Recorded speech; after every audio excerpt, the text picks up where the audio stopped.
So once again guys, very good afternoon friends. आज हम लोग शुरू करेंगे amalgamation as per what companies act 2013. ये लेक्चर मैं अपनी क्लास वालों को भी दिखाऊंगा और साथ साथ में वो लोग जो मुझे यूट्यूब पर देख रहे हैं उनके लिए भी है. और आज हम लोग कुछ ऐसा कर रहे हैं जो आज के पहले कभी नहीं हुआ, बिकॉज ये चैप्टर पूरी तरह से नवंबर 17 के लिए पहली बार अमेंड हुआ है. तो लेट्स चेक इट आउट, देखते क्या होता है. आप सभी जानते हो अमालगमेशन मर्जर होता क्या है. मैं आपसे कुछ सवाल पूछूंगा, कुछ बातें भी डिस्कशन करेंगे हम लोग. ध्यान से देखना भी. आज का लेक्चर इंपॉर्टेंट होगा क्योंकि पूरा जो मैं पढ़ाने वाला हूं वो पूरी तरह से अमेंडेड है. Everything is totally amended. इसके सेक्शन की शुरुआत 230 से होती है.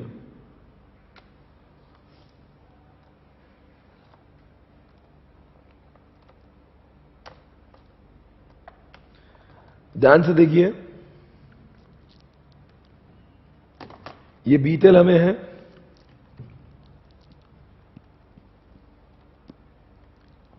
ध्यान से देखना होगा, कुछ बातें आपके सामने इस वक्त. क्या लिखा सर? ध्यान से देखिए.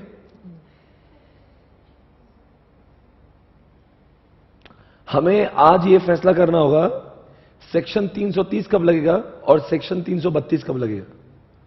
ये अगर डिसाइड करना है तो सबसे पहले डिसाइड करना पड़ेगा कि वो जो अरेंजमेंट होने जा रही है दो कंपनी के बीच. आप सभी जानते हो अभी हाल ही का बड़ा अरेंजमेंट आपने देखा होगा.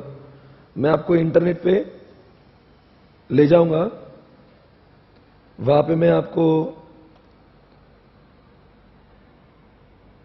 वोडाफोन और क्या नाम उनका, आइडिया मर्जर के बारे में कुछ बताऊंगा.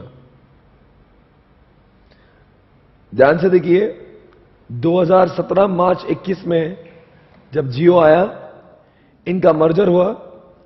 और जब भी दो कंपनियां साथ में आती है, अमलगमेशन होता है, मर्जर होता है या एक्विजिशन होता है, ऐसे केस में इनको अलाउ नहीं कि वो डायरेक्टली मर्जर करें, बिकॉज उनके स्टेक होल्डर का इंटरेस्ट इन्वॉल्व है. अगर मान लीजिए वोडाफोन और आइडिया दोनों डिसाइड कर ले, इनके ओनर डिसाइड कर ले कि हमने डिसाइड कर लिया, इनके जो टॉप लेवल डिसाइड कर ले कि हमें मर्जर करना है, तो फिर भी मर्जर नहीं हो पाएगा जब तक ये मर्जर ट्रिब्यूनल ने हाँ नहीं कहा. जब ये एक्ट नहीं था, एनसीएलटी नहीं था फॉर एग्जांपल, पहले हाई कोर्ट था. आप सभी समझते हो, आपका आजकल एनसीएलटी आया हुआ है, पहले हाई कोर्ट था. तो जो 1956 एक्ट जब मैं पढ़ाया करता था, मैं कहता था कि कोई भी मर्जर एक्विजिशन हो, कोई भी इंटरनल रिस्ट्रक्चरिंग हो, कोई भी अरेंजमेंट हो, कोई भी कॉम्प्रोमाइज हो, उसके लिए आपको हाई कोर्ट जाके ही आपको मान्यता लेना पड़ेगी. उनको आपको अपना स्कीम सबमिट करना पड़ेगा, फिर वो डिसाइड करेंगे कि आपका स्कीम सही है या नहीं है. वो मान्यता देंगे तभी जाके आपका मर्जर एक्विजिशन कंप्लीट होगा. आज मैं हाई कोर्ट नहीं बोलूंगा, अब मैं एनसीएलटी बोलूंगा, कभी ट्रिब्यूनल बोलूंगा. इसका मतलब पहली बात तो ये समझ लीजिए, जब तक उसको कोर्ट ने हरी झंडी नहीं दिखाई, जब तक ट्रिब्यूनल ने हां नहीं बोला, चाहे शेयर होल्डर कितना भी कुछ कर ले, वो अमलगमेशन, वो मर्जर, वो एक्विजिशन, वो इंटरनल रिस्ट्रक्चरिंग कुछ भी कंप्लीट नहीं होगा. Try to understand. ये चैप्टर बहुत ही इंपॉर्टेंट है प्रैक्टिकल पॉइंट ऑफ व्यू से. आप सभी जानते हो जियो के आने के बाद में जो हुआ है, जियो के आने के बाद में जो भी हुआ आप सभी को पता है. मैं आपके सामने कुछ एक वीडियो लेके जा रहा हूं और इस वीडियो में आपको पूरा समझाऊंगा कि देखो क्या हुआ था.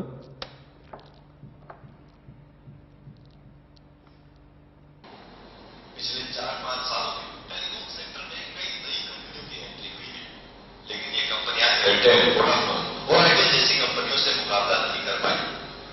लेकिन जब से जियो की एंट्री हुई है, ऐसा लगता है कि दिग्गज कंपनियों के नीचे से जमीन खिसक गई हो. जियो को टक्कर देने के लिए जहां ये कंपनियां एक से बढ़कर एक नए प्लान ला रही हैं, तो वहीं दूसरी ओर कंपनियों का विलय भी कर रही है. जियो को टक्कर देने के लिए पहले एयरटेल ने टेलीकॉम का अधिग्रहण किया. अब आइडिया का विलय वोडाफोन में होने को हरी झंडी मिल गई है. आइडिया सेलुलर बोर्ड ने वोडाफोन इंडिया लिमिटेड में आइडिया के विलय की मंजूरी दे दी है.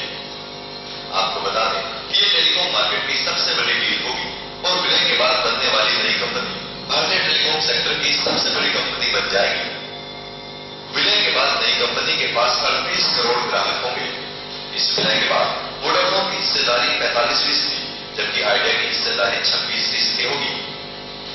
डील की मुख्य बातें, आइडिया प्रमोटर्स के पास एक्स्ट्रा 9.5% हिस्सेदारी लेने का अधिकार, 130 रुपए प्रति शेयर के हिसाब से हिस्सेदारी ले सकते हैं प्रमोटर्स। सिर्फ आइडिया प्रमोटर्स ही कर सकेंगे चेयरमैन नियुक्त। वोडाफोन के पास सीएफओ नियुक्त करने का अधिकार। मर्जर हुई कंपनी में वोडाफोन 50% हिस्सेदारी ट्रांसफर करेगी। मर्जर से पहले दोनों कंपनियां स्टैंड अलोन टावर्स को बेचेंगी। गौरतलब है कि टेलीकॉम सेक्टर में जियो की बढ़ती पैठ के बाद से ही आइडिया और वोडाफोन के मर्जर की बात चलने लगेगी। अब इस मर्जर से बनने वाली नई कंपनी से जियो की राह मुश्किल हो सकती है। एनएमएफ न्यूज की रिपोर्ट। तो आपने अभी देखा इस वीडियो में बहुत सारे कैलकुलेशंस की बातें हो रही थी। इसने इसको उतना दिया, उसने उतना दिया। क्या हुआ है सारी बातें, किसका कितना परसेंटेज हुआ, किसका ट्रांसफर कंपनी को क्या मिलेगा, ट्रांसफरी कंपनी को क्या मिलेगा, ये सारी बातें इनको एक स्कीम बना के ट्रिब्यूनल को सपोर्ट करके ट्रिब्यूनल को देकर सबमिट करना होगा। और बाद में ट्रिब्यूनल करता है कि काम करिए, अब तुम मीटिंग कंडक्ट करवा लो। पहले तो क्या करती है कंपनी, एक स्कीम सबमिट करती है। किसको सबमिट करती है? ट्रिब्यूनल को। फिर ट्रिब्यूनल क्या करेगा? बोलेगा ये जो स्कीम हो ठीक है, हम चाहते कि तुम्हारे कंपनी के जो डेटर्स हैं, तुम्हारी कंपनी के जो क्रेडिटर्स हैं, तुम्हारी कंपनी के जो मेंबर्स हैं, उनकी मीटिंग करवाओ। और फिर मीटिंग में डिसाइड होगा तो हम लोग फिर उसको अप्रूवल देंगे। अगर तुम्हारी कंपनी के मीटिंग में ही फैसला नहीं हो पा रहा है तो हम लोग क्यों करेंगे? तो मतलब पहले क्या होगा, ऐसी कुछ अरेंजमेंट होगी। ये अरेंजमेंट होने के बावजूद भी अभी तक फाइनल नहीं होगा जब तक ट्रिब्यूनल हार नहीं गया है। पर ट्रिब्यूनल इतना आसानी से हार नहीं गया। ये लोग क्या करेंगे, इसको अभी अप्लाई करेंगे। किसको अप्लाई करेंगे? ट्रिब्यूनल को। ट्रिब्यूनल बोलेगा एक काम करो, आप लोगों ने बोला ठीक है, पर आपकी कंपनी की मीटिंग बुलाओ। और मीटिंग वैसी बुलाओ जिसको जैसे हम लोग कह रहे हैं। और उस मीटिंग में चेयरपर्सन इसका होगा, किसका? ट्रिब्यूनल का होगा। मीटिंग में स्क्रूटिनाइजर्स होंगे, मीटिंग चलेंगी, मीटिंग को पूरी जांच पड़ताल की जाएंगी, मीटिंग का अप्रूवल होगा जिसमें मेजॉरिटी लोगों का 3/4 वैल्यू जो है, मतलब नंबर में मेजॉरिटी होना चाहिए और वैल्यू में 3/4 से ज्यादा होना चाहिए। तब जाके अगर उन्होंने हां बोल दिया तो समझ जाना, क्या समझ जाना कि नहीं नहीं ये मर्जर हो पाएगा। पर अभी तक मर्जर हुआ नहीं है, इसकी भी कॉपी लेना पड़ेगी। ये कॉपी सबमिट करना पड़ेगी वहां के चेयरपर्सन को। किसको सबमिट करना पड़ेगी? ट्रिब्यूनल को। और फिर ट्रिब्यूनल क्या करेगा? फिर ट्रिब्यूनल बोलेगा ओके फाइन, अगर इतना सब तुम लोग को कोई प्रॉब्लम ही नहीं है तो ओके, फिर मुझे भी कोई प्रॉब्लम नहीं। मतलब जो भी होगा, जैसे शादी एक पंडित के सामने लगती है, दूल्हा दुल्हन चाहे कुछ भी बोल दे, इधर वोडाफोन आइडिया कुछ भी बोल दे, पर यहां पे पंडित वाला काम कौन कर रहा है? एनसीएलटी कर रहा है। जब तक एनसीएलटी मोहर नहीं लगाता, 7 फेरे नहीं करवाता, तब तक ये विवाह संपन्न नहीं होगा।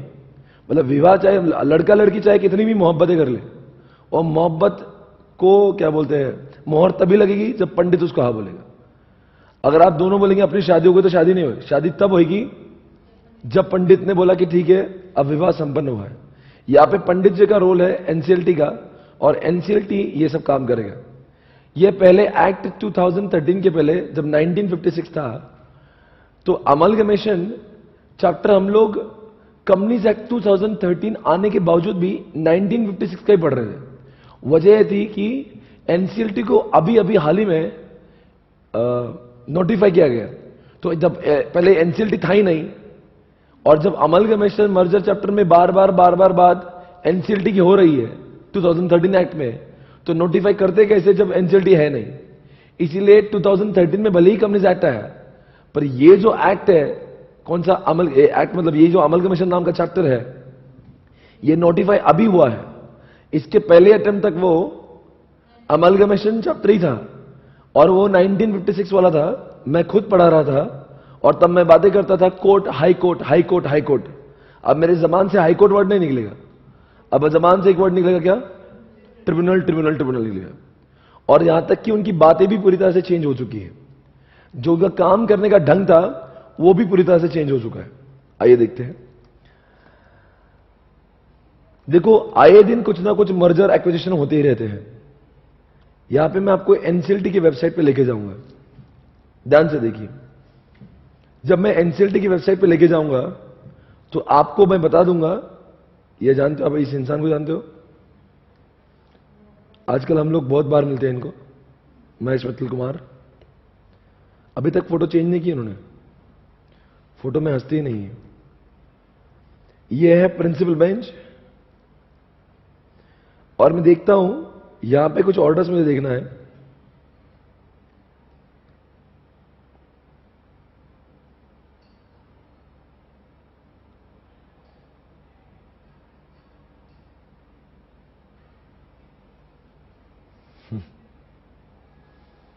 Final order principal bench.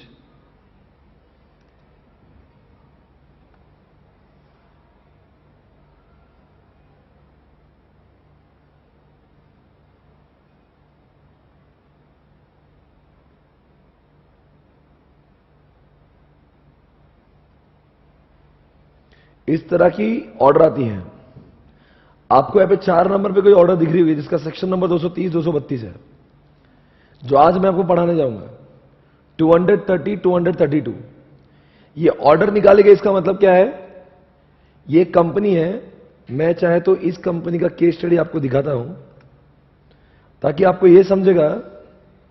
ये जो कंपनी है, बोलो कुछ, ये जो कंपनी है क्या नाम है यहां पे? In the matter of scheme of amalgamation amongst, किसके अंदर अमलगमेशन हो रहा है? निर्वाण clothing company private limited and Mikasa enterprise private limited with, ये दो कंपनियों का दो कंपनी से क्या हो रहा है? अमलगमेशन हो रहा है। अब ऐसा अमलगमेशन करना हो तो किसकी परमिशन लगेगी? ट्रिब्यूनल की लगेगी। तो ट्रिब्यूनल की इन्होंने परमिशन ले ली और ट्रिब्यूनल ने फाइनली इनको एक ऑर्डर भी निकाल दी कि ठीक है भाई, तुम्हारा स्कीम है, हमने देखा। फिर इसमें सब लिखा रहता है कि हमने देखा, फिर हमने उनको बोला था कि मीटिंग कर लो, फिर उन्होंने मीटिंग करी, फिर मीटिंग में इतने लोगों ने हाँ बोला, ऐसा ऐसा मीटिंग में डिस्कशन हुआ था, अमलगमेशन के ऑब्जेक्टिव थे, फिर हमने पूरा चेक किया था, फिर अमल, ये देखो यहां पे लिखा है, सब कुछ पूरा डिटेल में लिखा होता है कि एप्लीकेशन दिया था, एफिडेविट में भी लिख के दिया था। अब ये सारी जो चीजें ना जो यहां पे लिखी हुई है कि ये पूरी एक प्रोसीजरल चैप्टर है। ये चैप्टर में क्या है? पूरा प्रोसीजरल है कि कल चके सीए बनने के बाद में आपके क्लाइंट ने बोला कि सर मेरे यहां अमलगमेशन करना है, तो अब मुझे क्या करना पड़ेगा? आपको बोलना पड़ेगा 230 और 232 करना पड़ेगा। मतलब कल चल के आपके रियल लाइफ प्रैक्टिस में भी आपको काम में आएगा। आए दिन आजकल अमलगमेशन मर्जर होते हैं। आपने डीमर्जर कभी सुना होगा, एक्विजिशन सुना होगा, आपने कॉर्पोरेट डेट रिकंस्ट्रक्शन रिस्ट्रक्चरिंग सुना होगा, ये इंटरनल रिकंस्ट्रक्शन सुना होगा। ये सारी चीजें आजकल बहुत बाजार में होती है। इसलिए हमें एक सीए होने के नाते ये पता होना चाहिए, अगर मेरा क्लाइंट कल चल के मुझे पूछेगा कि ये मुझे करना है, तो आपको पता होना चाहिए कि उसकी प्रोसीजर क्या है, कहां पे उसको अप्लाई करना है, किसको बोलना है, क्या करने से क्या होगा। जब तक उसको यही पता नहीं तो कैसे सजेशन दे पाएगा। इसलिए आज हम लोग 230 नंबर सेक्शन को इतना डिटेल में पढ़ेंगे। और इसमें क्या है कि जो मैंने आपको नोट दे रखी है और जो यूट्यूब पे मुझे देख रहे हैं वहां पे लिंक दिया, क्लिक करके डाउनलोड करिए। इसमें क्या होगा, एक पूरी तरह से आपके सेक्शंस भी दिए हुए हैं, रूल्स भी दिए हुए हैं। नोटिफाई सिर्फ सेक्शन नहीं हुए, सेक्शन भी नोटिफाई हुए, रूल्स भी नोटिफाई हुए। तो जो मैंने आपको नोट दिए, it is the mashup of section as well as rules, दोनों को मैंने जोड़ के आपके सामने दे दिया, ताकि आपको हमेशा ये समझे कि ये सेक्शन को अगर यूज करना है मुझे, तो रूल्स कौन से हैं। तो जब मैं अभी पढ़ाऊंगा आपको हर एक सेक्शन भी पढ़ाऊंगा और हर एक रूल भी पढ़ाऊंगा। Are you able to understand? अच्छा देखिए, तो ये है एनसीएलटी। कितना अब इसके देखते रहना, देखो मैं नीचे नीचे जाऊंगा। तारीख देखिए, तारीख 1/6/2017, 230-32। फिर अभी ये इसका पुराना सेक्शन नंबर था 391-94। यही 1956 में इसका नाम था 391-94। जब मैंने आपको एनसीएलटी पढ़ाया था तो मैंने कहा था कि एनसीएलटी को इसलिए लाया मार्केट में क्योंकि हाई कोर्ट के ऊपर बहुत प्रेशर हो रहा था, हाई कोर्ट ओवरबर्डन हो रहा था। भारतीय जो कोर्ट थे, कुछ चीजें सीएलबी में चलती थी, कुछ चीजें हाई कोर्ट में चलती थी, कुछ अलग अलग टाइप के कोर्ट्स हुआ करते थे, जैसे डीआरटी डेट रिकवरी ट्रिब्यूनल हुआ करता था। ये सारी चीजें अलग अलग जगह पे थी और हाई कोर्ट तो वैसे भी ओवरबर्डन था। इसलिए ये सारे कोर्ट को इंटीग्रेट किया, हाई कोर्ट का बर्डन करने के बाद में एनसीएलटी को लाया गया। तो अब एनसीएलटी एक ऐसा ट्रिब्यूनल है जो डील करता है only and only what? Company law cases. इसके अलावा कुछ नहीं करता। वो सिर्फ 11 बेंचेस है और 11 बेंचेस में यही काम चलता है। अभी यहां के 11 बेंचेस है, देखिए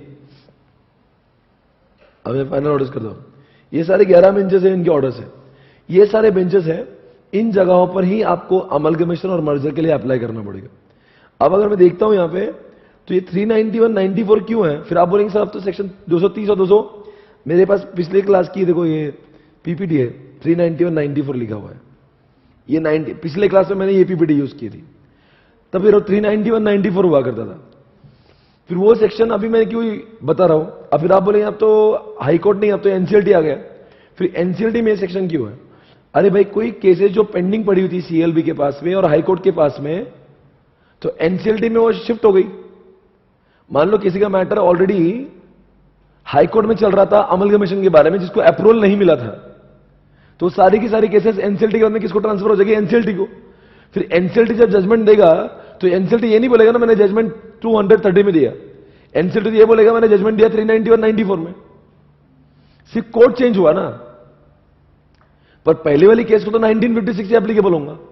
इसीलिए अगर मैं आपको एक चीज दिखाऊंगा, यहां पे देखिए,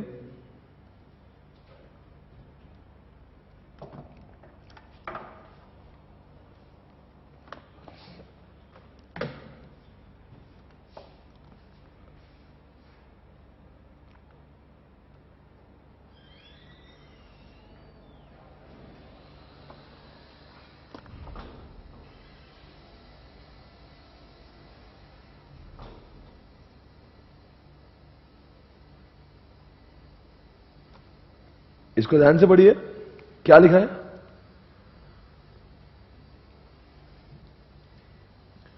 All concerned are hereby informed that some of the company matters having jurisdiction at NCLT, Kolkata bench related to winding up and merger filed under the relevant provision of the Companies Act 2013 have been received in physical form in the tribunal from Honorable High Court of the Kolkata and Jharkhand.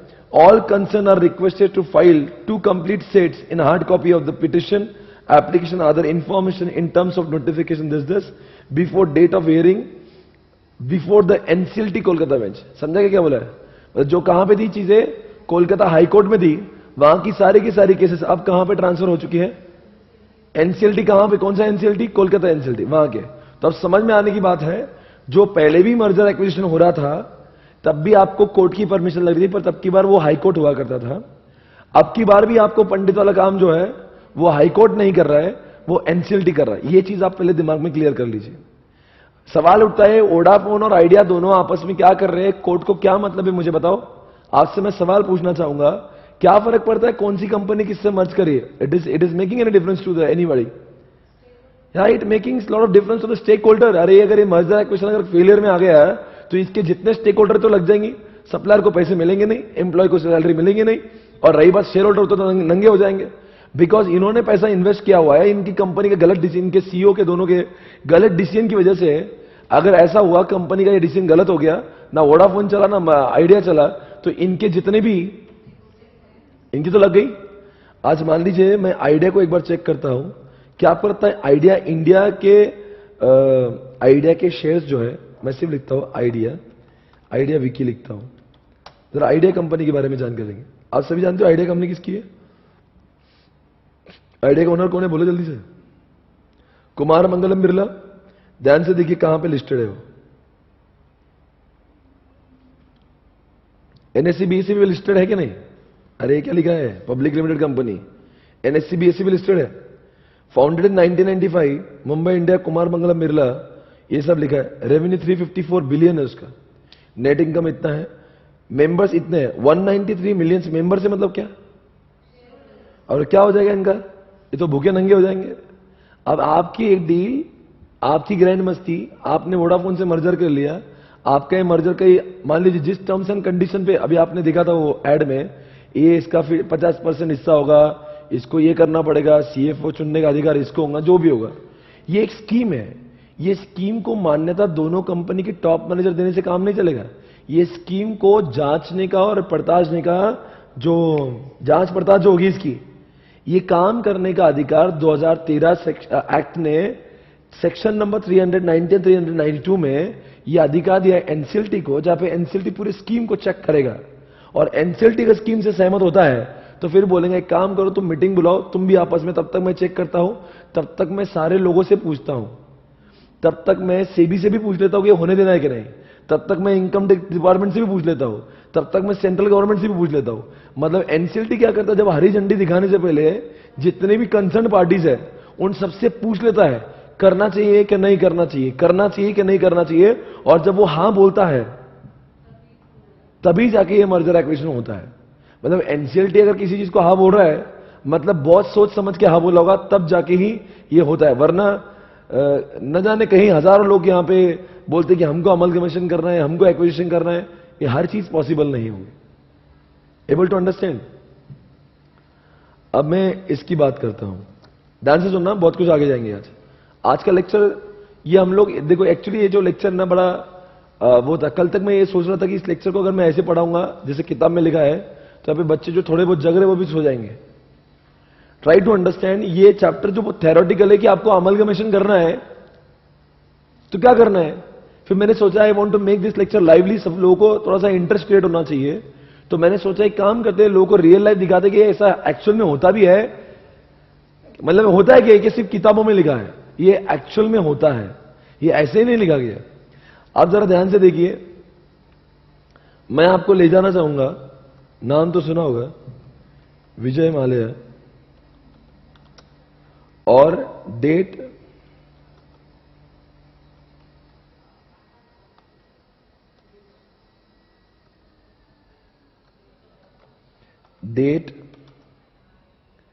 Restructuring schemes, ये इसकी website भी है भारत में।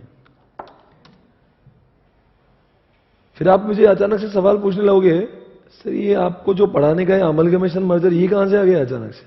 अब ध्यान से देखना मैं क्या बताने जा रहा हूं।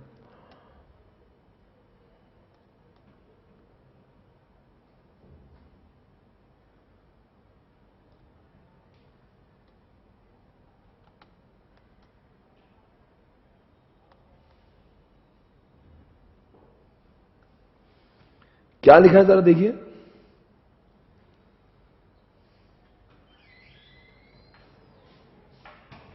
It's about debt reconstruction company.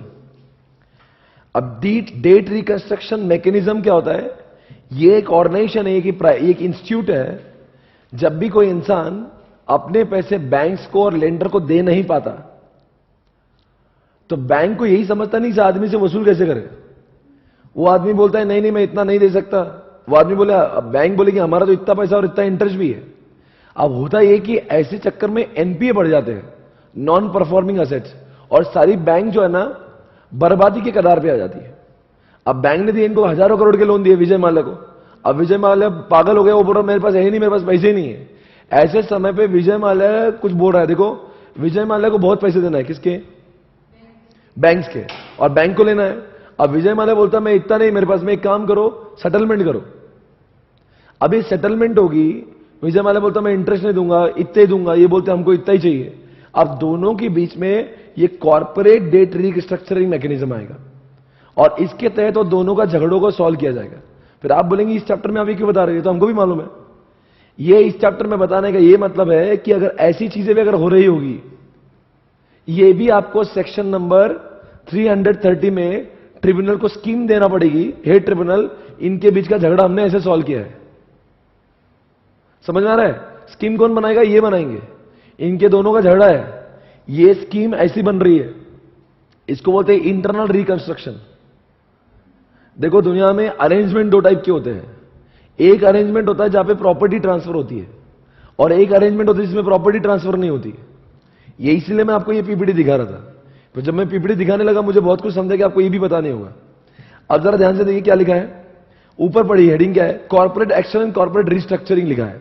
उसके नीचे दो बच्चे लिखे हैं, एक transfer of assets and liability involve, और इधर लिखा no transfer of assets and liabilities involve.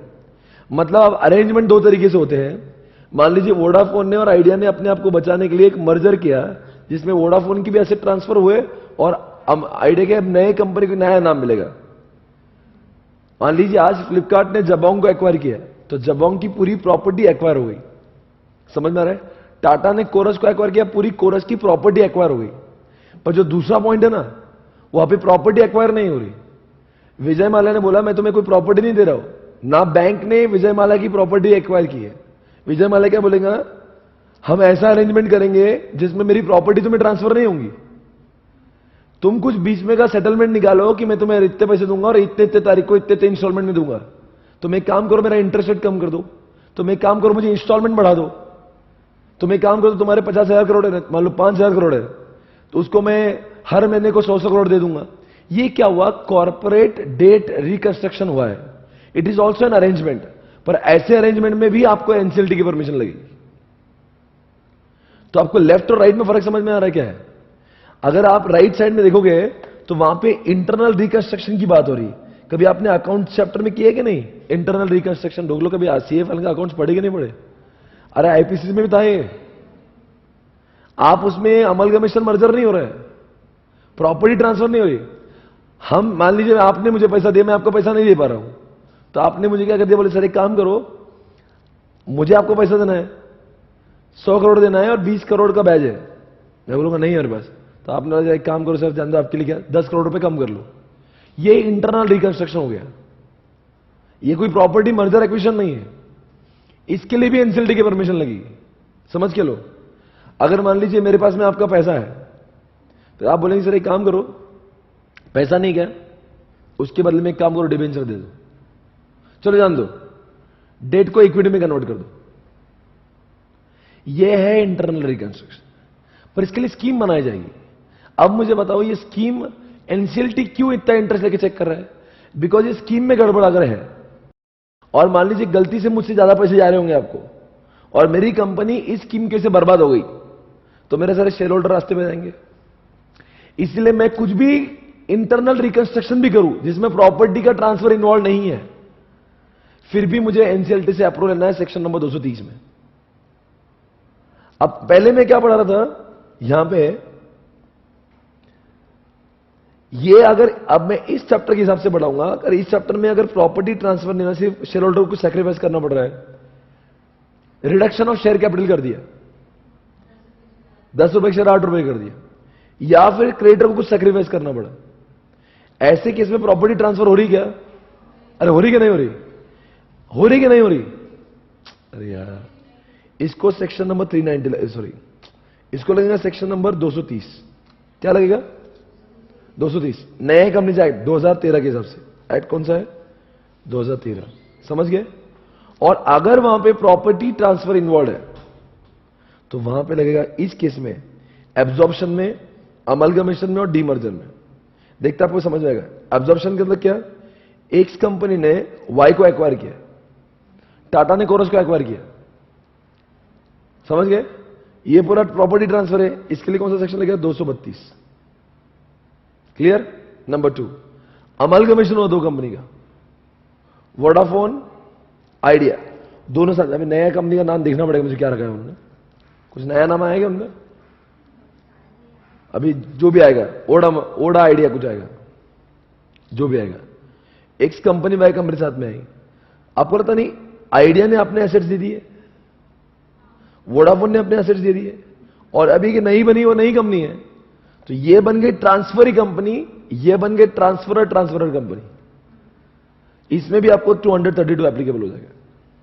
और रही बात डीमर्जर की, जिससे क्या हुआ था, एक बार किंगफिशर एयरलाइंस में बहुत नुकसान हो रहा था, इसलिए किंगफिशर की जो दारू वाली जो कंपनी है, उन्होंने अपने हिस्से में से दारू का बिजनेस अलग कर दिया और एयरलाइंस को अलग कर दिया।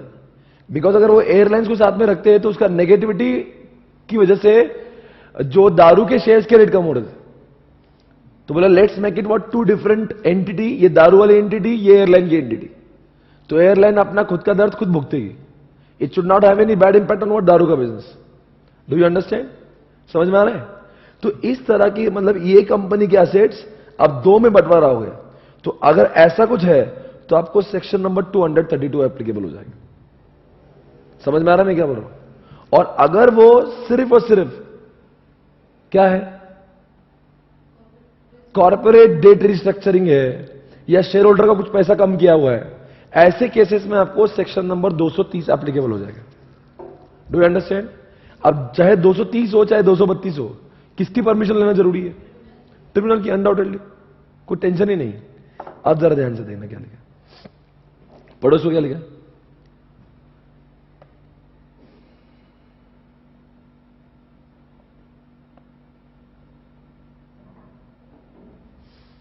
ये पढ़ो, आपको बहुत क्लियरली समझ में आएगा ये क्या लिखा, अच्छे से पढ़ना।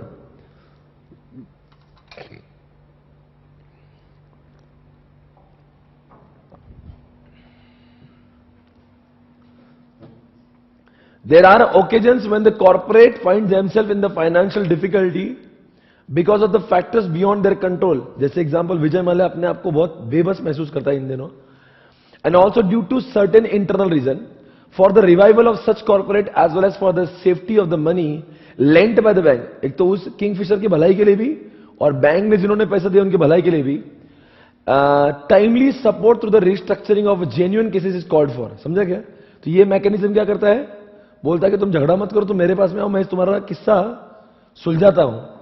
However, delay in the agreement amongst the different lending institution often comes in the way of such endeavors.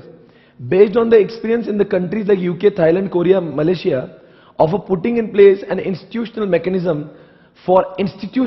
मतलब तुम दोनों आपस में डिसाइड मत करो, एक कोई तो तीसरा आदमी जो कॉर्पोरेट फॉर्म में है, मतलब कहने के एकदम इज्जत वाला तीसरा पार्टी, वो बीच में आके तुम्हारे बड़े झगड़ों को सॉल्व करेगा, सॉर्ट आउट करेगा।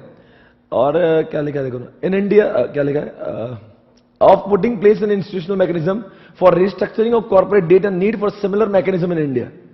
इसलिए इसको 2001 में भारत में लाया था। अब मुझे बताओ मैं क्यों पढ़ा रहा हूं ये मैंने आपको कॉन्सेप्ट क्यों पढ़ा है? एक्चुअली मुझे पढ़ाना ये नहीं था, मेरा सेक्शन नंबर 230 232 चल रहा है।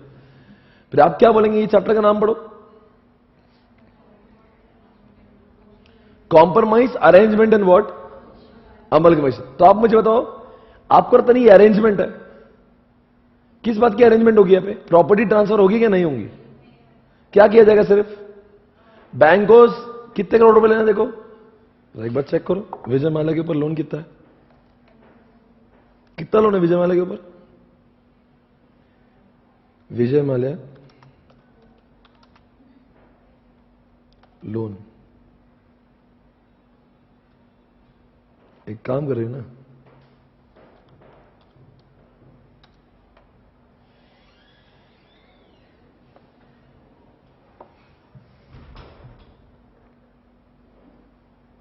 विजय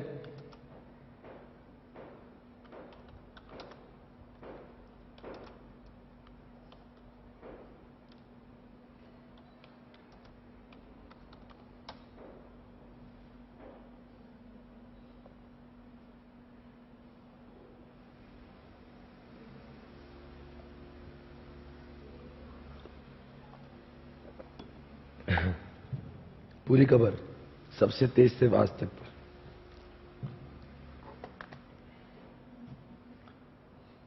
देखो देखो इंसान को देख लो एक बार,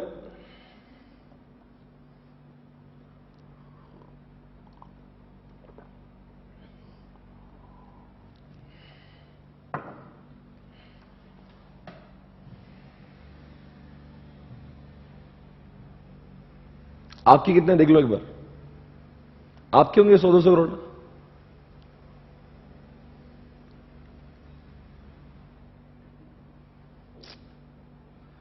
दोस्तों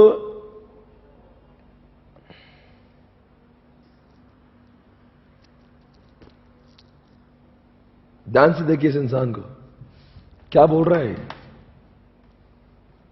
क्या चालू है इसके दिमाग में।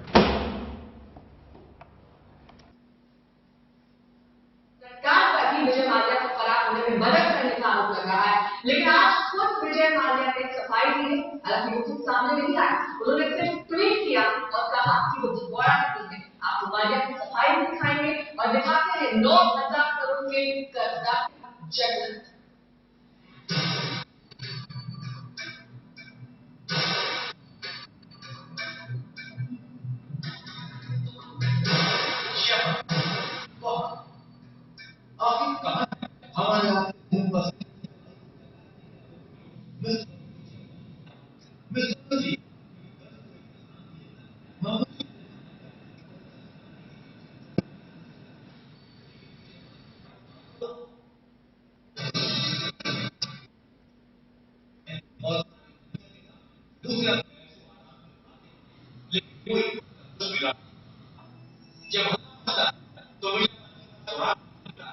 कि वो देश को लंदन से तो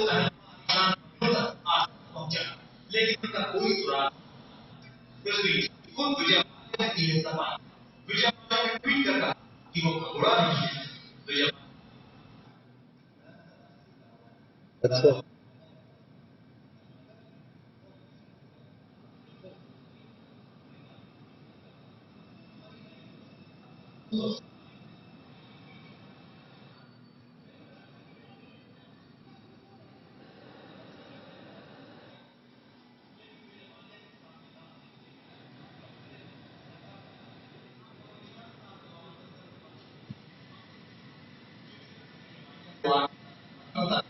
मोदी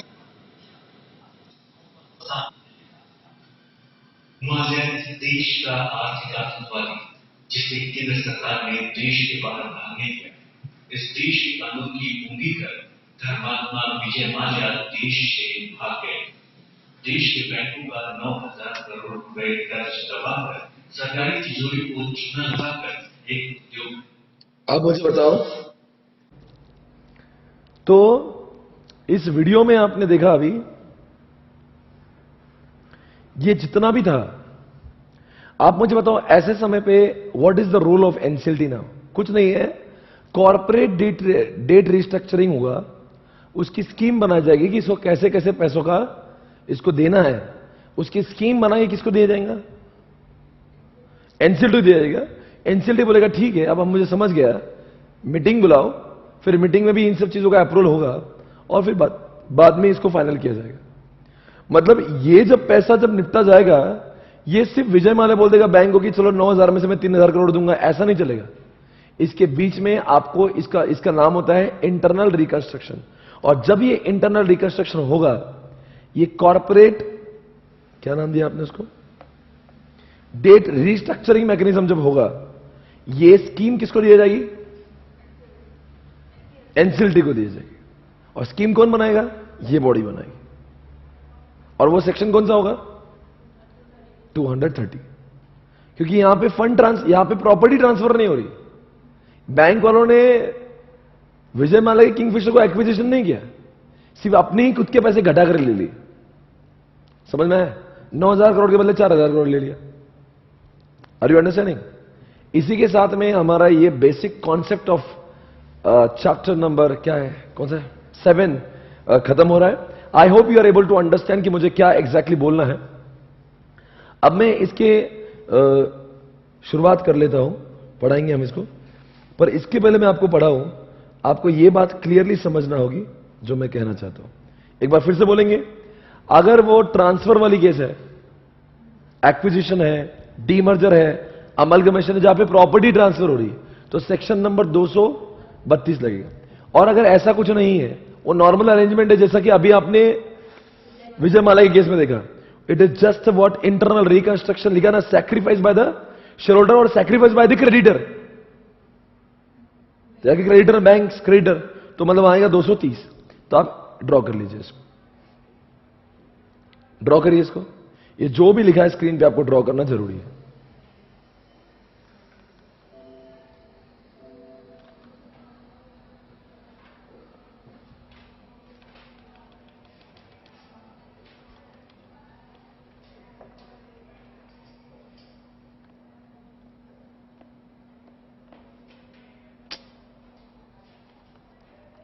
क्या सेक्शन लिख रहा हूं मैं? 200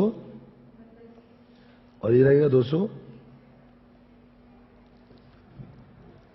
चलो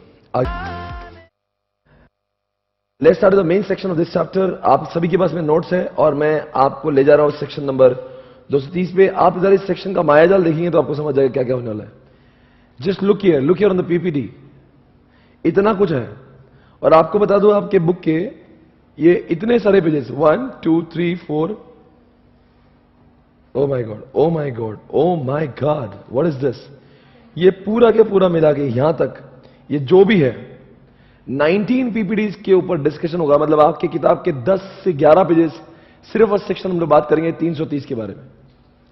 जब भी विजय माल्या जैसे लोग, सॉरी 230 की बार, जब भी विजय माल्या जैसा कुछ भी होता रहेगा, तो ये जब भी क्रेडिटर्स को कुछ बुलाना पड़ेगा या फिर शेयर होल्डर्स को कुछ बुलाना पड़ेगा या कंपनी के डेट्स को शेयर्स में कन्वर्ट करना पड़ेगा, ऐसा कुछ भी इंटरनल रिकंस्ट्रक्शन होगा या किसी क्रेडिटर को अपना पैसे कुछ बुलाना पड़ेंगे या कुछ शेयर होल्डर को अपनी कुछ कीमत बुलाना पड़ेगी, ऐसा कुछ भी होगा, उसको जब इंटरनल रिकंस्ट्रक्शन कहेंगे तो उसको सेक्शन नंबर 230 लगेगा। और 230 में इतना कुछ लिखा हुआ है जो मुझे पढ़ना है। पर ये सारे के सारे जो 18 पीपीटीज आपके सामने है उसको मुझे समझाना है एक पीपीटी द्वारा। अब मैं उन 18 को एक साथ में लेकर आया हूं। अब मैं अगर ये समझा दूंगा ना आपको जो मैं मेरे सामने लेकर आ रहा हूं, ये आपके बुक में वगैरह कहीं नहीं है, ये आपको एक एक चीज लिखना पड़ेगी क्योंकि ये पूरी तरह से अमेंडेड है। ये तो आया तब है जब मेरी बुक बनने के बाद आया, ठीक है ना। अब पहले तो देख लेना, मैं आपको लिखवाऊंगा तब जब पहले आपको समझेगा, ठीक है ना। सब लिखवा के दूंगा पर पहले समझ के लेना क्या बोल रहा हूं। अब अगर ऐसा कोई कॉम्प्रोमाइज और अरेंजमेंट है आपकी कंपनी के पास, कैसा भाई, कैसा, विजय माल्या के जैसा 9,000 करोड़ में से मैं विजय माल्या ये बोल रहा हूं हर इस इंसान को मैं पैसा दूंगा पर इंटरेस्ट की अमाउंट नहीं दूंगा। नंबर 2, दूंगा इंटरेस्ट पर इतने इंटरेस्ट रेट पे दूंगा।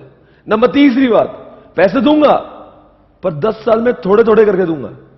ये सब क्या स्कीम है एक, और यही कॉम्प्रोमाइज अरेंजमेंट का प्रपोज स्कीम कंपनी के कंपनी एंड क्रेडिटर या कंपनी एंड मेंबर, कंपनी और मेंबर के बीच की स्कीम या कंपनी और क्रेडिटर के बीच की स्कीम। मतलब अभी हम लोग विजय माल्या की बात करेंगे तो यहां पे कंपनी और क्रेडिटर के बीच में अरेंजमेंट होने जा रही। बैंक मतलब क्रेडिटर, और कंपनी और मेंबर मतलब क्या हो सकता है कि तुम अपनी काम करो, हमारी कंपनी से डूब रही है तो तुम शेयर होल्डर क्या करो, अपना जितना पैसा दिया तुम भुला दो, उसको रिडक्शन ऑफ शेयर कैपिटल कर दो, जो भी है। तो आप अपनी कंपनी जो मर रही है उसको बचाने की कोशिश कर रहे हो बाय डूइंग दिस अरेंजमेंट। कोई भी इंसान ये भाई अच्छे हालात में कभी अरेंजमेंट नहीं करता। जब कंपनी की वाट लगती है, जब हालात बिगड़े से रखते हैं तो क्या करते हैं कि लोग क्या करते हैं, आपस में बैठ के कुछ जुगाड़ लगाते हैं कि चलो ऐसा करेंगे। तो क्या करते हैं, इनके बीच में अगर कुछ हो रहा होगा या इनके बीच में हो रहा होगा, ये एंड नहीं ये और है, तो क्या करेगा, ये क्रेडिटर, ये मेंबर, ये कंपनी, तीनों में से कोई भी एक अप्लाई करेंगे। किसको, क्या बोलेंगे, हे ट्रिब्यूनल, हमने फैसला किया है कि हमारे बीच की परेशानी को दूर करने के लिए क्यों ना एक स्कीम बनाई जाए, और ये रही स्कीम आपके सामने। तो ट्रिब्यूनल को जब अप्लाई करेंगे तो ट्रिब्यूनल को स्कीम भी देंगे कि आखिर हम लोग अपने बीच में क्या कॉम्प्रोमाइज और क्या अरेंजमेंट करने जा रहे हैं। समझ में आ रहा है। Joint application if more than 1 company is involve. समझ गया क्या। अब जैसे 2-3 क्रेडिटर है, एसबीआई भी है, एक्सिस बैंक भी है, आईसीआईसीआई बैंक भी है, बहुत सारी बैंक थी ना, तो सारे यहां पे अप्लाई करने का अधिकार क्रेडिटर को भी और मेंबर को भी है। तो अगर क्रेडिटर बहुत सारी कंपनी तो वो भी अप्लाई कर सकते हैं, तो वो जॉइंट एप्लीकेशन देना पड़ेगा। साथ में एनसीएलटी 1 देना पड़ेगा। अब what is the meaning of NCLT 1, अब मैं आपको एक एक फॉर्म भी दिखा दे रहूंगा साथ में, अच्छे से पढ़ लेना, पूरा फ्रेश है, पूरा नया है, ऐसा जिंदगी में पहले नहीं था कभी।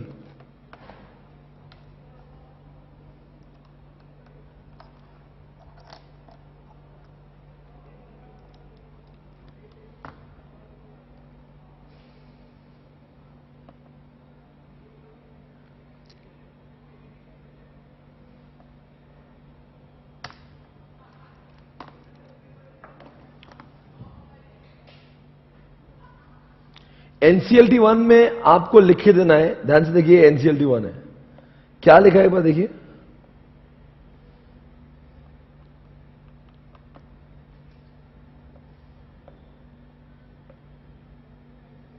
अब पढ़ना होगा ध्यान से, क्या लिखा है।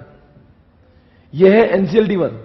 क्या करें इसमें, जो भी हमने स्कीम बनाई है, यहां से हमें ट्रिब्यूनल को समझाना है। कॉलम रिक्वायर्ड और फाइलिंग द ओरिजिनल एप्लीकेशन, ये सब लिखा है। Details of original application, particulars of the what petitioner applicant, ये सब, jurisdiction of the bench, limitation, और क्या लिखा है इसमें, facts of the case are the given below, give here about concise statement of the facts in chronological order, और short क्या relief, और शॉर्ट क्या चाहते हो आप, किस तरीके का रिलीफ चाहते हो। समझा क्या, कि अगर तुम जो अप्लाई कर रहे हो उसके पीछे तुम्हारी क्या आकांक्षा, क्या जिज्ञासा है कि तुम चाहते क्या हो। वही लिखा है देखो, in the view of the facts mention above the petitioner applicant relief क्या मांग रहा है वो लिखना पड़ेगा, particulars of the bank draft evidencing payment of the fees for the petition, और वो जो भी है बैंक की डिटेल्स हो, बिकॉज जब भी आप एनसीएलटी को अप्लाई करोगे आपको पैसा भी देना पड़ेगा, तो बैंक की डिटेल्स भी देना पड़ेगी। ये सब क्या लिखा है क्या ये फॉर्म नंबर क्या है इसका, एनसीएलटी 1, और वो एनसीएलटी 1 के फॉर्म के अंदर ये सब होगा, ये सब डिटेल्स, कौन अप्लाई कर रहा है, कौन से बेंच क्या रहा है, कौन से बेंच में जाएगा, क्या लिखा है, क्या क्या फैक्ट है, ऐसा ऐसा हमारे बीच में हुआ है, ये सब गलतियां हुई थी, इतने इनके पैसे थे, फिर हम लोग इनको इतना इतना, ये पूरा डिटेल में जाएगा। और फिर साथ साथ में आखिर अब हम लोग क्या चाहते हैं, हमने इसका क्या जुगाड़ बनाया है, वो सारी चीजें आपको एनसीएलटी 1 में लिखकर ट्रिब्यूनल को देना पड़ेगी। अभी तो कोई प्रॉब्लम है, इतना सभी प्रॉब्लम इस चैप्टर में नहीं आएगा, एक भी। आप अगर ये लेक्चर देख रहे हो तो समझ जाएगा, कुछ भी प्रॉब्लम नहीं आएगा। थोड़ा सा ड्राई है, थोड़ा सा थियोरेटिकल है, प्रोसीजरल है, मतलब ऐसा नहीं कि समझ में नहीं आएगा, ऐसा कुछ भी नहीं है, बहुत सारी थियरी इन्वॉल्व है।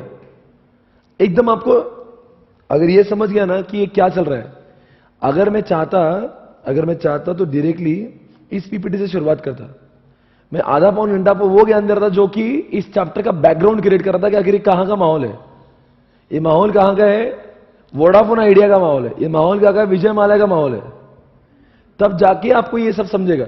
अगर मैं डायरेक्टली बोल दूंगा अमलगमेशन मर्जर में चालू हो जाओ, पर अब कब होता, क्यों करते लोग, फिर अगर मैं बोलता डायरेक्टली ट्रिब्यूनल पे चले जाओ, फिर आप बोलते हैं ट्रिब्यूनल की क्यों कर रहे हैं, भाई वोडाफोन आइडिया दोनों खुश है, दोनों आपस में मर्जर कर लो, फिर ट्रिब्यूनल को पूछा क्यों, भाई इतने लोगों का इंटरेस्ट इन्वॉल्व है, शेयर होल्डर क्रेडिटर थोड़ी ना देखने आने वाले, अरे शेयर होल्डर तो हजार लोग होते हैं, तो शेयर होल्डर का और स्टेक होल्डर का इंटरेस्ट प्रोटेक्ट करने की जिम्मेदारी किसकी है, ट्रिब्यूनल की, तो ट्रिब्यूनल चेक करेगा ये सारी चीजें स्कीम बराबर है कि नहीं। ओके, आगे क्या लिखा है, एप्लीकेशन करेंगे, एनसीएलटी 1 में देंगे, एनसीएलटी 2 में नोटिस ऑफ एडमिशन, एनसीएलटी 6 में एफिडेविट देंगे, ये सारी चीजें, और क्या लिखा है यहाँ पे, कॉपी ऑफ द स्कीम, और साथ में, समझा, ये सारी चीजें दे दी। फिर आप बोलेंगे सर 2 क्या है, 6 क्या है, एक बार देख ही लो।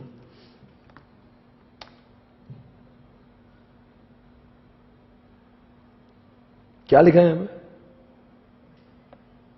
Notice of admission before the NCLT bench this the party name above request that the tribunal grant the following relief, ये लिखा होगा, insert the relief or the order in terms of this for the following reason insert, in support of this application the applicant has attached affidavit setting out the facts on which the applicant relies, name and the title of the person signing on behalf of what applicant। क्या लिखा है सभी, किस बात का admission,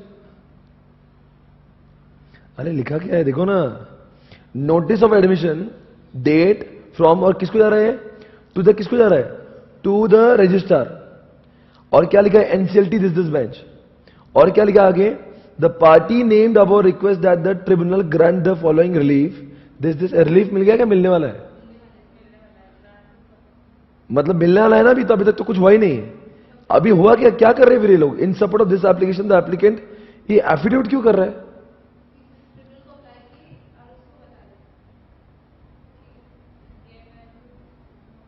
मतलब ये जो एनसीएलटी में जो लिख के दे रहा हूं वो मैं एफिडेविट कर रहा हूं कि मैं ही हूं, मैं स्वप्निल पाटनी इस कंपनी का सीईओ सीएफओ टॉप मैनेजमेंट में लिख के दे रहा हूं कि हमें ऐसी स्कीम चाहते हैं, ये कोई मेरी ऑर्गेनाइजेशन के सेक्रेटरी ने लाके दिया एप्लीकेशन नहीं है, यहां पे मैं एडमिट कर रहा हूं, एडमिट कि ये जो लिखा हुआ है एनसीएलटी 1 में वो रिलीफ मैं खुद चाह रहा हूं।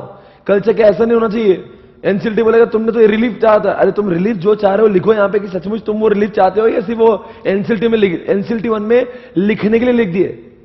भाई कोर्ट के पास में जब मैंने एनसीएलटी 1 में लिख दिया मुझे ये रिलीफ चाहिए, तो अब मुझे लिख के देना पड़ेगा ये रिलीफ जो चाह रहा हूं मैं सचमुच में चाह रहा हूं, ये मेरी साइन, ये मेरी सिग्नेचर, मैं सचमुच वो चाह रहा हूं, हाँ रजिस्टर को भी जाएगा,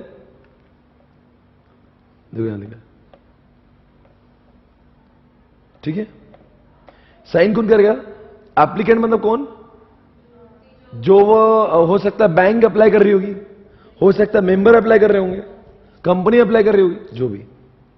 कल से के मान लो बैंक यहां पे लिख रही है, क्या लिख रही है, हम 500 करोड़ में से 250 करोड़ लेंगे, फिर बाद में वो बोलेगा नहीं मैंने तो बोला ही नहीं था, ये एफिडेविट तब काम में आएगा, तूने लिखा था ऐसे पागल जैसे क्या, जो रिलीफ तुमने मांगा था वो लिखा ना पे, कहीं तो रिलीफ लिखा था ना पे, देखो इंसर्ट द रिलीफ और order sort, along with all the material facts including क्या लिखा है, latest financial position of the company, मतलब किंगफिशर की latest financial position, latest auditor report and pendency of what any investigation. मतलब ये सारी चीजों के साथ में आपको कोड को अप्लाई करना पड़ेगा। किसको अप्लाई करना पड़ेगा, क्यों, ये सारी चीजों की क्या जरूरत है? ये अगर ये जिस चीज के बारे में सॉर्ट कर रहा है, बोले कि हमारी आज की कंडीशन ऐसी, हम बहुत गरीब है इसलिए हम लोग, अरे तू गरीब है, तू मत बोल, ऑडिटर का रिपोर्ट तो चाहिए ना। मतलब पहले तो फाइनेंशियल रिपोर्ट है कि हम गरीब है, फिर वो ऑथेंटिकेट कब होगा, जब वो ऑडिटर का रिपोर्ट आएगा। भाई विजय माल्या बोल रहा मैं गरीब हूं और इन्होंने भी एक्सेप्ट कर लिया, वो मुझे 50% माफ करेंगे। तो ये जो स्कीम है वो कोर्ट को सब सही कब लगेगी, जब कोर्ट को एक्चुअल में प्रूव करेंगे ये फाइनेंशियल स्टेटमेंट है और वो ऑडिटेड है। और साथ साथ में क्या आ जाएगा, पेंडेंसी ऑफ व्हाट, क्या क्या इन्वेस्टिगेशन पेंडिंग है, क्या क्या इन्वेस्टिगेशन पेंडिंग, वो जो कोई भी इन्वेस्टिगेशन पेंडिंग हो ना 206 से लेकर 229 में, वो कोई हमारी कंपनी के खिलाफ कोई पेंडिंग केस तो नहीं चालू है। Reduction of what, share capital कुछ होगा तो वो भी लिख के दे दो, या कॉर्पोरेट डेट रिस्ट्रक्चरिंग होगा। समझ गए क्या, जो मैंने अभी बोला था किंगफिशर वाला। तो अगर मान लीजिए क्रेडिटर का जो भी होगा, क्रेडिटर का पैसा कम करके दे रहे हो, तो उस केस में आपको क्रेडिटर्स रिस्पॉन्सिबिलिटी स्टेटमेंट देना पड़ेगा, जहां पे क्रेडिटर्स रिस्पॉन्सिबिलिटी स्टेटमेंट में लिख के दे रहा है कि क्रेडिटर क्या बोलेगा कि हम जो ये जो स्कीम में जो लिखा हुआ है हमें कोई एतराज नहीं, हम एक्सेप्ट कर रहे हैं। क्या एक्सेप्ट कर रहे हैं कि ये जो 50% जो डिस्काउंट दे रहे हैं ना किंगफिशर को, हमारी मर्जी से दे रहे हैं ये जो स्कीम है, क्योंकि कल चके एनसीएलटी को अप्रूवल देना है। तो एनसीएलटी क्या बोलेगा, ये किंगफिशर का विजय माल्या तुमने लाया, ये सचमुच बैंक भी चाहती है ऐसा। तो यहां पे किंगफिशर का विजय माल्या क्या बोलेगा, ये सिर्फ वो नहीं चाहते, इसे मैं नहीं चाहता, ये वो भी चाहते हैं। और यहां पे लिखा है CAA1 में। अब CAA1 क्या है, यहां पे लिखा देखो,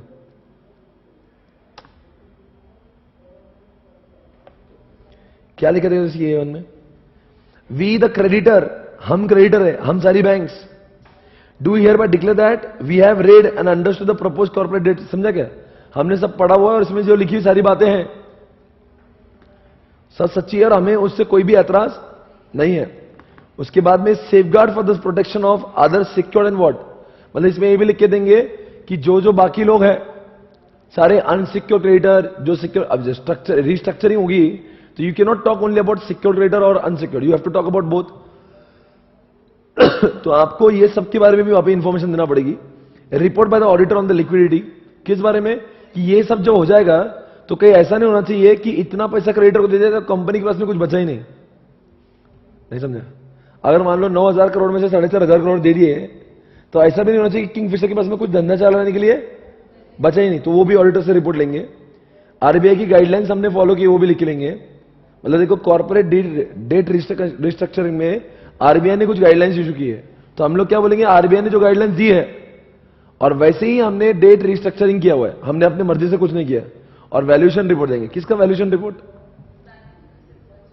समझा नहीं, वैल्यूएशन रिपोर्ट किसका, हमारी कंपनी का वैल्यूएशन रिपोर्ट, कि हमारी कंपनी बर्बाद हो रही, कोई वैल्यूएशन तो देखो उसका। तो ये सारी क्या दया का भीख मांग रहा है, कौन मांग रहा है, विजय माल्या। क्या बोल रहा है कि देखो मेरी कंपनी की हालत बेकार है, मेरी कंपनी का फाइनेंशियल स्टेटमेंट है, ऑडिटेड है, इसलिए मैं क्या कर रहा हूं, इनके पैसे कम दे रहा हूं, इन लोगों ने भी हाँ बोला है, अब तुम भी हाँ बोल दो, हमारी शादी लगा दो और एक बार कंफर्म कर दो कि हमें ये करना अलाउड है। जब एनसीएलटी मोहर लगाएगा तभी काम खत्म होगा। अब बताओ what is the difference between corporate debt restructuring mechanism and NCLT. ये सिर्फ स्कीम बना के देंगे और एनसीएलटी उसके ऊपर मोहर लगाएगी। बैंकरप्ट बोलता बहुत ही कंपनी पूरी बर्बाद हो गई, ये बर्बाद थोड़ी ना हुई।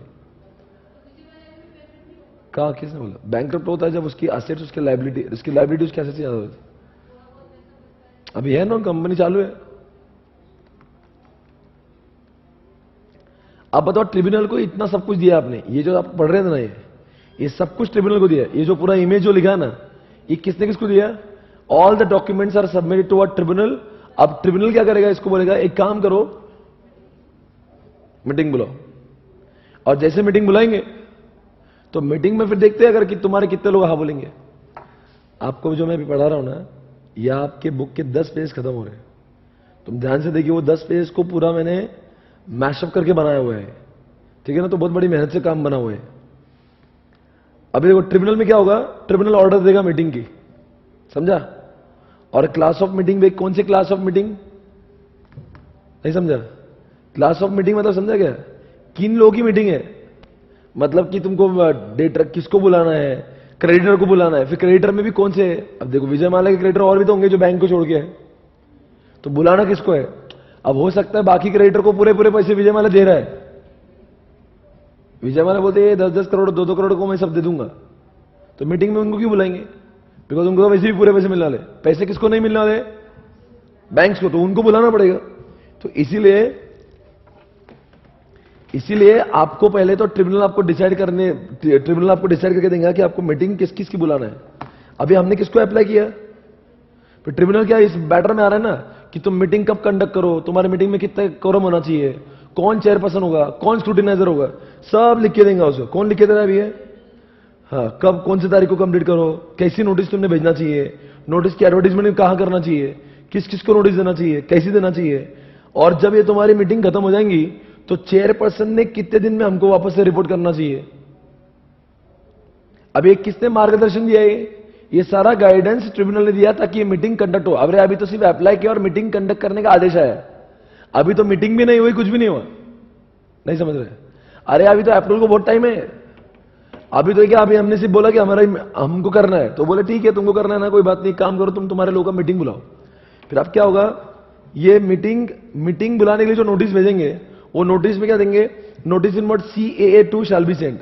अब सवाल तो है CAA2 क्या है, ये CAA2 है, notice and the advertisement of the notice of the meeting. Notice क्या देना चाहिए, ये देखो नोटिस का पूरा प्रीडिफाइंड फॉर्मेट है। Company law tribunal has directed a meeting, और ऐसा लिखा है डिबेंचर होल्डर्स और the first debenture holders, the second, क्या क्या लिखा है देखो, प्रेफरेंस किसका तो भी मीटिंग हुआ, ऐसा लिखा है। एज द केस में बी हुज मीटिंग और meeting have to be held of the said company for the purpose of what considering and if thought fit approving it without modification। तो बोल रहा है कि ये जो है ना, इसी फॉर्मेट में आपने क्या करना चाहिए, नोटिस भेजना चाहिए। किसको नोटिस भेजना चाहिए, सारे शेयर होल्डर या क्रेडिटर जो भी है, जिसका भी इंटरेस्ट इन्वॉल्व है, और वो सब लिखा। अब आपको क्या करना है इसके में, क्रेडिटर को भेजना है, मेंबर को भेजना है, डिबेंचर होल्डर सबको भेजना, ठीक है। उसके बाद में क्या करना है, यहाँ पे नोटिस शैल ऑल्सो भी अवेलेबल ऑन व्हाट, वेबसाइट, ताकि किसी घर पे नोटिस नहीं पहुंचे तो वेबसाइट से मिल जाएगी। और न्यूज़पेपर में भी आना चाहिए, कुछ लोग भूल गए होंगे, किसने देखा है, तो न्यूज़पेपर में आना चाहिए। और न्यूज़पेपर में भी एक इंग्लिश में आना चाहिए और एक लोकल न्यूज़पेपर आना चाहिए। सेबी को भी इन्फॉर्म कर दो कि ऐसा ऐसा हो रहा है, बिकॉज हो सकता है कंपनी लिस्टेड है, तो सेबी को भी इन्फॉर्म करना जरूरी है कि तुम्हारी कंपनी ऐसा कुछ करने जा रही है। और साथ में registered stock exchange, recognised stock exchange समझता है, जैसे NSE BSE में जहां पे लिस्टेड है उनको भी नोटिस जाना चाहिए। हो सकता है वो किंगफिशर वाला केस है, तो किंगफिशर जहां पे लिस्टेड है वहां को पता होना चाहिए ना ऐसा कुछ होने जा रहा है, ऐसा रिस्ट्रक्चर है, तो उनको जो जो भी ऑब्जेक्शन होंगे वो भी लेंगे, नहीं समझा, तो उनका रिप्रेजेंटेशन लेना पड़ेगा ना हमें। अरे सिर्फ नहीं समझे नहीं आप, NCLT क्या बोलेगा, मैं तो देख ही रहा हूं, एक काम करो मैं देखता हूं, तब तक तुम क्या करो, शेयर होल्डर का मीटिंग लो, तब तक तुम शेयर होल्डर का मीटिंग लेके, तब तक मैं गवर्नमेंट से भी पूछ लेता हूं कि उनको कोई प्रॉब्लम है क्या, RSC से भी पूछ लेता हूं, सेबी से पूछ लूंगा, मैं खुद भी देख लूंगा, मैं सबसे पूछ के चेक करूंगा कि किसी को कोई प्रॉब्लम तो नहीं है ऐसा होने से। उसके बाद में क्या हुआ, notice available at what, register office for the inspection free of cost also. समझ गए अब तक क्या क्या हुआ।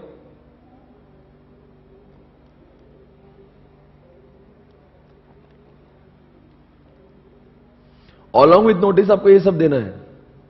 अभी नोटिस किसको जाएंगी, CAA2 में किसको जाएंगी, मेंबर क्रेडिटर सबको जाएगी।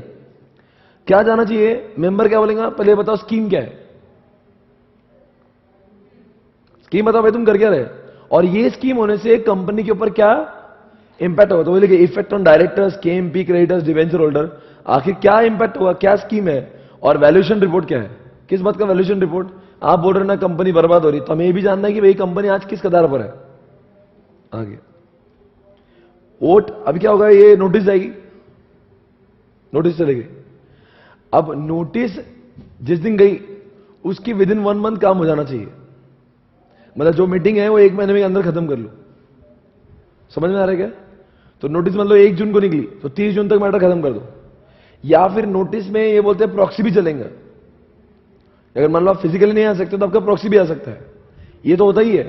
साथ साथ में इन्होंने ये भी बोला है अगर पोस्टल बैलेट चाहते हो आप, रिजोल्यूशन बाय सर्कुलेशन चाहते हो, तो वो भी अगर हम आपको रिजोल्यूशन देंगे तो 30 दिनों के अंदर आपका रिप्लाई आ जाना चाहिए कि तुम्हारा हाँ है क्या नहीं है, तुमको क्या लगता है इसके बारे में। लिखा है proxy can also attend meeting inform with in what, मतलब मीटिंग चालू होने के 48 घंटे से पहले बोल देना चाहिए कि हाँ मैं प्रॉक्सी हूं।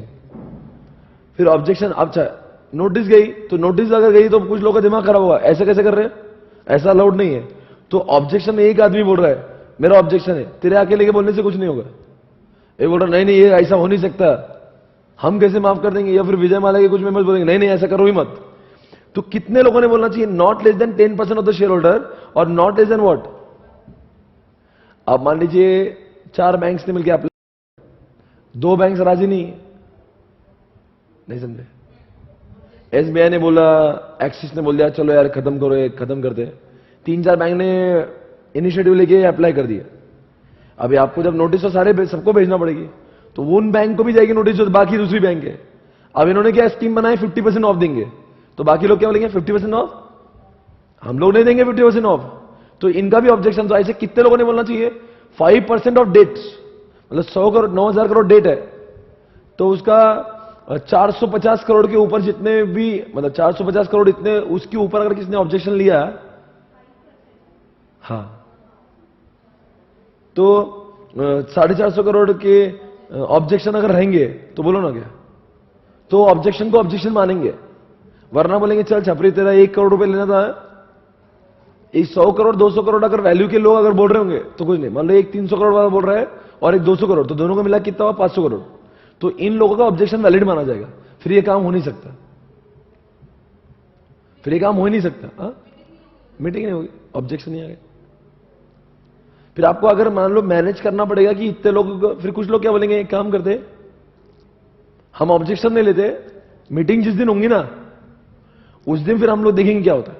मीटिंग तो एक बार हमारे भी पैसे, आप बताओ ना, उनके भी तो 200 करोड़ जो है वो भी उसको 1 रुपया नहीं मिल रहा इतने दिन से, तो क्या बोले एक काम करते, वैसे 50% डिस्काउंट तो बहुत डिफिकल्ट है, पर एक बार जिस दिन मीटिंग होगी हम डिसाइड करेंगे क्या करना है, तो अब क्या करते हैं फिर ये मीटिंग हो जाएगी।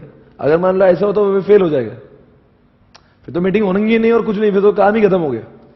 पर अगर मान लो मीटिंग हो गई और मीटिंग में अप्रूवल दे दिया 3/4 वैल्यू प्लस मेजोरिटी, मतलब 51% लोगों ने हां बोल दिया जिसकी वैल्यू 3/4 से ज्यादा है, फिर वो 100 करोड़ वाला आदमी है मेरी कोई इज्जत नहीं, अरे पागल इतने बड़ी बड़ी बैंक, एसबीआई ने 50% ऑफ दिया है, आईसीआईसीआई ने 50% ऑफ दिया है, तू कौन है भाई झंडू बाम। तो ऐसे आदमी ने फिर 3/4 वैल्यू इसलिए रखा है ना, मतलब 9,000 करोड़ में से 6,750 करोड़ लोगों ने उसके ऊपर हां बोल दिया, तो बाकी बचे लोगों ने अगर इनकार भी करते तो कोई फर्क नहीं पड़ेगा, तभी वो स्कीम वैलिड माने। पर कितने लोगों ने, number of member should be more than 51%, मतलब 10 क्रेडिटर है तो 6 लोगों ने हां बोलना चाहिए, पर जिसकी वैल्यू 3/4 से ज्यादा होना चाहिए। और जैसे उन्होंने हां बोल दिया तो चेयरपर्सन ने 7 दिन के अंदर क्या करना चाहिए, 7 दिन के अंदर ट्रिब्यूनल को बोलना चाहिए कि इन्होंने ऐसी स्कीम फाइनल कर ली है, हम आपको ये दाखिल कर रहे हैं। क्योंकि अभी तक ट्रिब्यूनल ने क्या बोला, तुम मीटिंग ले लो, अब इन्होंने मीटिंग भी ले ली, जैसी वैसी मीटिंग ली जैसे किसने बोली थी, ट्रिब्यूनल ने बोली थी। अभी मीटिंग भी हो गई, सब हो गया, और अभी ट्रिब्यूनल क्या करेगा, उसको ऑर्डर देगा। अब ऑर्डर क्या करेगा, ऑर्डर जैसे दे दिया, अब ट्रिब्यूनल क्या ऑर्डर देगा, मतलब क्या करेगा ट्रिब्यूनल, ओके फाइन क्या करना है आप बोल रहे हैं, ऑर्डर बोलेगा मतलब हाँ बोलेगा, पर हाँ बोलते समय भी बहुत कुछ देख के हाँ बोलता है वो। मैं ऑर्डर में भी लंबी ऑर्डर निकलती कि मैं ये चाहता हूं, आपने हर 30 दिन में मुझे आके रिपोर्ट करना चाहिए, 6 महीने में आके मुझे बोलना चाहिए क्या क्या हुआ, साल भर में मुझे ऐसा रिपोर्टिंग चाहिए, तो वो सारे ऑर्डर निकालेगा ना, फिर सारी शर्तें बोलेगा, मैं आपको हाँ बोल रहा हूं इन शर्तों पर, तो सारी शर्तें कौन रखेगा सामने, एनसीएलटी। एनसीएलटी चाहता नहीं कि बाद में सिर्फ शादी हो, पर शादी के बाद में वो नहीं होना चाहिए डिवोर्स, शादी ऐसी हो 7 जन्मों की हो, मतलब ये अगर अमलगमेशन हो रहा है या कुछ हो रहा है टिकना चाहिए ना। अभी तो किंगफिशर ने बोल दिया 50% तक ठीक है, हम बाद में बोलेंगे 50% भी नहीं मेरे पास, तो फिर एनसीएलटी बोलेंगे मैं पागल बैठा हूं यहाँ पे, इतना टाइम गला है, इतना किया, अब तू वो मैं जैसा बोल रहा हूं ये ऑर्डर है, और अब की बार तूने नहीं किया ना तो अब की बार जो है ना वो बैंक वाले कुछ नहीं करेंगे, मैं करूंगा। उसके बाद में क्या होगा, 30 दिनों के अंदर आपको फाइल करना पड़ेगा। कहां पे, किसको फाइल करना पड़ेगा? कंपनी। That's all. और 230 नंबर और, ये मोटी तौर पर 230 खत्म हो गई। अब इसके अंदर बहुत दुनिया है, पर अब ये पूरा सेक्शन में अगर मैं कुछ भी पढ़ाऊंगा तो आपको एक भी डाउट नहीं आएगा। अंडरस्टूड क्या? मैं चाहता हूं हम लोग इसको पूरा ड्रॉ करेंगे, क्योंकि एग्जामिनेशन के पहले दिन आप ये कितने 10 पेज पढ़ोगे नहीं, आप पागल हो जाओगे। आप पढ़ोगे तो आपको यही समझेगा नहीं आपके साथ में क्या हो रहा है। पहले एक चीज को पूरा एक वापस से समझेंगे। आपको ब्रॉड आइडिया आ गया आपके दिमाग में क्या क्या हो रहा है? बताओ, ऐसी सिर्फ ऐसी ओरली बताओ क्या करते हैं। देखो, कभी तो क्रेडिटर और कंपनी के बीच में, कभी तो मेंबर और कंपनी के बीच में कुछ तो सेटलमेंट हो रही होगी। फिर क्या होगा उस केस है? बहुत सिंपल है। फिर क्या करेंगे, इनमें से किसको तो मस्ती चढ़ेगी, बोलेंगे झगड़ा सॉल्व करना है ना मेंबर और कंपनी के बीच का, या क्रेडिटर और कंपनी के बीच का। मैं क्रेडिटर या कंपनी अप्लाई करता हूं। किसको अप्लाई करेंगे? ट्रिब्यूनल। किसमें करूंगा? एनसीएलटी 1 में। और साथ साथ में 2 भी दूंगा, 6 भी दूंगा, सब दूंगा, बराबर है। और मटेरियल फैक्ट्स भी दूंगा, फाइनेंशियल स्टेटमेंट भी दूंगा, ऑडिट रिपोर्ट भी दूंगा। और अगर मान लो कुछ वो भी होगा, कॉर्पोरेट डेट रिस्ट्रक्चरिंग, तो वो CA 1 भी दूंगा। अरे क्या हमारी क्रेडिटर को कोई प्रॉब्लम नहीं है, वैल्यूएशन रिपोर्ट भी दूंगा, लिक्विडिटी रिपोर्ट, ऑडिटर का रिपोर्ट, वो सारी चीजें दूंगा। डॉक्यूमेंट्स, दुनिया के डॉक्यूमेंट सबमिट करेंगे। उसके बाद में क्या होगा, ये क्या बोलेंगे, काम करो तो मीटिंग करो। फिर मीटिंग की क्या करो, वो मीटिंग का भी ऑर्डर देगा कि मीटिंग की नोटिस किसको देना चाहिए, कौन चेयरपर्सन होगा, स्क्रूटिनाइजर कौन होगा। फिर वो मीटिंग होने के बाद में कितने दिन में तुमने सबमिट करना चाहिए, मीटिंग की तारीख कौन सी होना चाहिए, वो सारी चीजें कौन डायरेक्शन दे रहा है? ट्रिब्यूनल दे रहा है। फिर क्या करेंगे, मीटिंग कंडक्ट होगी, पर मीटिंग कंडक्ट करने के लिए इनको नोटिस भेजना पड़ेगी। तो नोटिस के साथ में इनको सब भेजना पड़ेगा, स्कीम भेजना पड़ेगा। अरे किसको भेज रहे हैं आप नोटिस? मेंबर्स को, कंसर्न पार्टी को भेजेगा ना, डिवेंचर ट्रस्टीज को एंड ऑल दैट। तो ये सबको भेजा आपने। तो फिर साथ साथ में क्या होगा, तब तक ये क्या बोलेगा, तुम ये नोटिस में स्कीम भेजो, ये सब वैल्यूएशन रिपोर्ट भेजो। तब तक मैं क्या करता हूं, सेबी से पूछ लेता हूं, RSC से पूछ लेता हूं, CG से पूछ लेता हूं, मैं सबसे पूछता हूं, इनकम टैक्स से पूछूंगा। और इनका जब तक रिप्लाई आएगा, फिर क्या करेंगे, एक दिन नोटिस होगी। नोटिस होके क्या होगा, 1 महीने के अंदर ही बोलेंगे इसका रिजोल्यूशन हो जाना चाहिए। पोस्टल बैलेट भी तो 1 महीने के अंदर, या फिर मीटिंग में हो जाना चाहिए। फिर मीटिंग में कितने लोगों ने हाँ बोल दिया? मेजॉरिटी ने, जो 3/4 वैल्यू है। पर कुछ लोग ऑब्जेक्शन भी ले सकते हैं। शेयर होल्डर के वैल्यू के 10% या फिर डेट के वैल्यू के 5% लोगों ने अगर ऑब्जेक्शन लिया होगा, तो फिर ये तो कुछ हो ही नहीं सकता, मीटिंग में नहीं होगी। पर इतने लोगों ने हाँ बोल दिया, कब? मान लो इतने लोगों ने मना नहीं किया, कुछ नहीं, मीटिंग हुई, और मीटिंग में 3/4 लोगों ने, जिसका मेजोरिटी, उन्होंने हाँ बोल दिया। तो हाँ बोले तो अच्छी बात है, हम लोग ट्रिब्यूनल में सबमिट कर देंगे। तो ट्रिब्यूनल में कौन सबमिट करेगा? चेयरपर्सन। जिस दिन ये खत्म हुआ है उसके 3 दिनों के अंदर किसको सबमिट करेगा? 7 दिन या 3 दिन, कुछ 7 दिन। किसको सबमिट करेगा? ट्रिब्यूनल। फिर ट्रिब्यूनल क्या बोलेगा, अब मैं, मेरे पास आए, अभी तो मैं सबमिट किया, इसका मतलब नहीं कि मैंने फाइनल कर लिया। अब मैं अपने हिसाब से ऑर्डर निकालूंगा। फिर उसकी आई हुई ऑर्डर हम लोग ROC में सबमिट करेंगे, और उस तरह से 230 सेक्शन बन जाएगा। अब बताओ ROC को क्यों सबमिट करेंगे? ROC को तो पता होना चाहिए नहीं कंपनी के साथ में चालू क्या है, मम्मी है वो। अब पूरे सेक्शन को एक बार अच्छे से देखिए।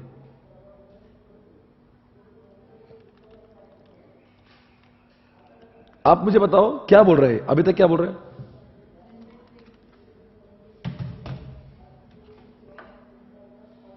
क्या बोल रहे हैं? ये इनके और इनके बीच का अगर कुछ अरेंजमेंट करना है, बोलो, आगे बोलो।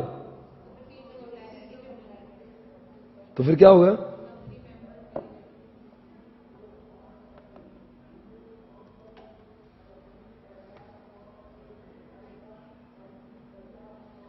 क्या होगा इसके बाद में? इनमें से कोई तो अप्लाई करेगा। किसको करेगा? फिर क्या होगा? अप्लाई करते समय आपने 1 दिया, 2 दिया, 6 दिया, स्कीम सब कुछ दिया।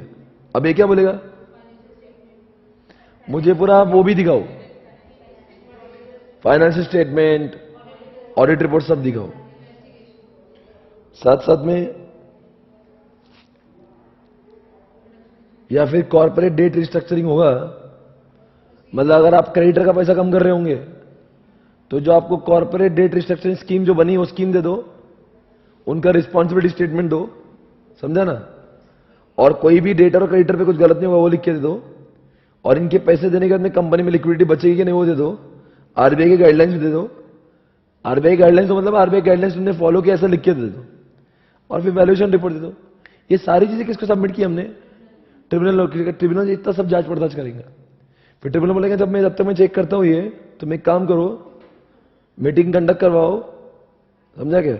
और मीटिंग ऐसे कंडक्ट कराओ जैसे मैं कर रहा हूं, समझा क्या हुआ? ये सब क्या लिखा है? कहां पे मीटिंग होना चाहिए, कौन चेयरपर्सन होगा, कैसे नोटिस भेजना चाहिए, न्यूज़पेपर में देना चाहिए, ये सारी बातें कौन डिस्कस कर रहा है?